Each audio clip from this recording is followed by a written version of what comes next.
How to add your name to iPhone lock screen. I am going to show you how you can easily add your name to the iPhone lock screen. First, go to your App Store and search Any Text Widgets in the search bar. Tap to open the details about the Any Text Widget app. You have to download the app. I've already downloaded it. After downloading, open the app by tapping the Open button. You can start using the app by tapping the Get Started button. You will see the guiding steps on how you can add widgets to the home screen. Scroll down to view the limitations and tips.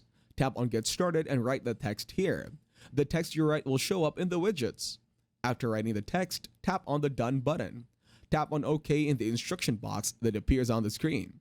You can write other texts in the widgets. You can view the text by tapping on the widgets you want. Tap on Widget 1 to rename it as you like. Tap on Done after renaming the widget.